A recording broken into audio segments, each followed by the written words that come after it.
Constable de Jobode, Constable Ross, Constable Larch. To your post dismissed. An emotional moment from the regimental funeral held in Moncton today, where the outpouring of grief and support was palpable. Many of the Mounties in that red surge gathered beforehand to march in a memorial parade. Our Adrienne Arsenault was there to capture not only the support of other officers, but how the city of Moncton is saying thank you to those defending the law.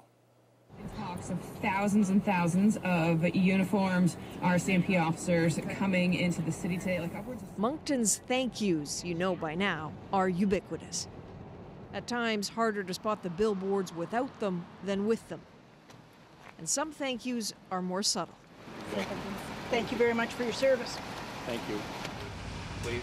But it's on us today. The ones that look like shaking an officer's hand while he lines up to get a coffee no one will let him pay for. Here you go. You're welcome. Thank you. Just a coffee, but the gesture connects. Does that help on a day like today? Yes, of course it helps, yes. Yeah. It's going to be a long day for us. There have been lots of long days for the RCMP of Moncton this past week, and for those who raced to swell their ranks when they needed backup. And if that didn't help them cope with murders of 3 of their own, seeing this might. The marshalling grounds for the 7,000 extra sets of polished boots and pride that showed up. That's a 10th of Moncton's population suddenly arriving to stand guard.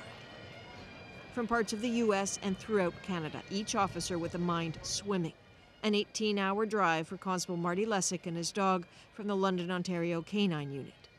Of course, you put yourself in the shoes of those people, and you wonder about the circumstances, and you wonder how your family would cope, and you wonder how you would cope if it was somebody that you knew and loved that was lost. How you'd manage if perhaps you were these 2 constables. Curious who they were, what they were thinking, we asked. I don't really know how to answer that. Well, what did your gut tell you?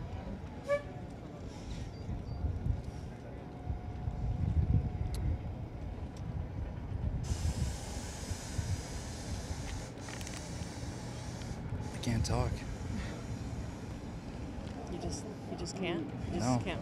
You feel it, but you can't say it?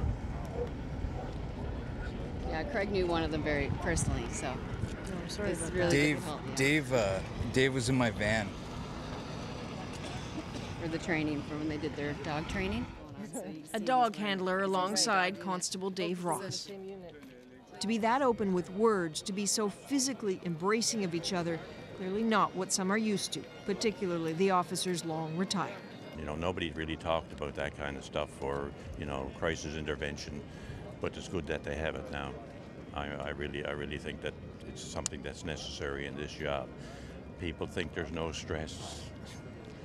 The day I took the uniform off, and it's like somebody lifted a building off my shoulders. So, you know, but just look at the people that are here today. You know, just goes to show you something, doesn't it?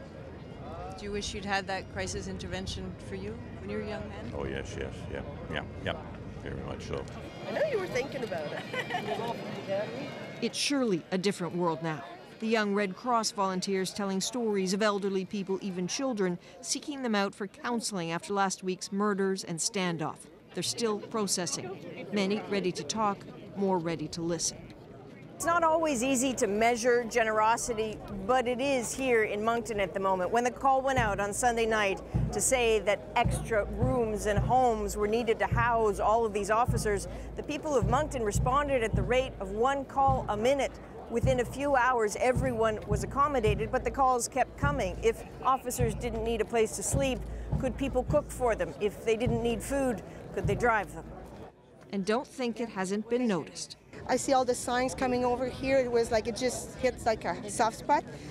But I'm posted in Moncton, and people are just stopping over, get out of the vehicles just to hug you, kiss you, just like a good hug. They'll come over just to thank you. They even wave out the window, saying thank you so much. It's unbelievable. Even though so many stand shoulder to shoulder today, seemingly in such a show of strength, it's not a show of force. They are particularly vulnerable in this moment. In their dress uniforms, this group is largely unarmed. So the snipers stand by and stand watch. No one here forgets that they gather because one man wanted to kill police. And some scenes look like strangers from different forces commiserating. That's not what this is. They are family, a brother and sister and cousin, all in law enforcement because of a granddad. Constable Annie Richard happens to be a member of the Kodiak RCMP, so ready to leap in to help find the shooter last week, and so shaken when he was actually caught. Until he was caught, it was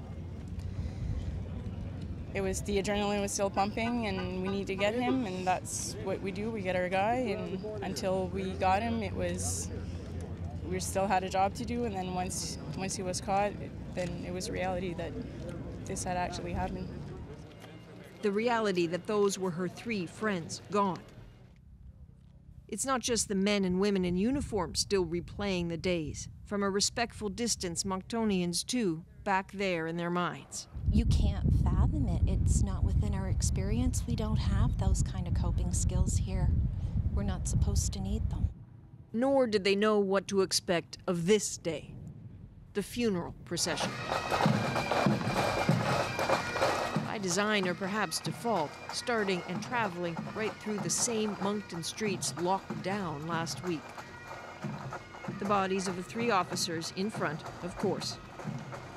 And there, that is Danny, Constable Dave Ross's dog. Likely he will be paired with another handler and may indeed work again. Then, with the pipes now in the distance, a bit of a haunting quiet. Boots on pavement. That's all there was to hear.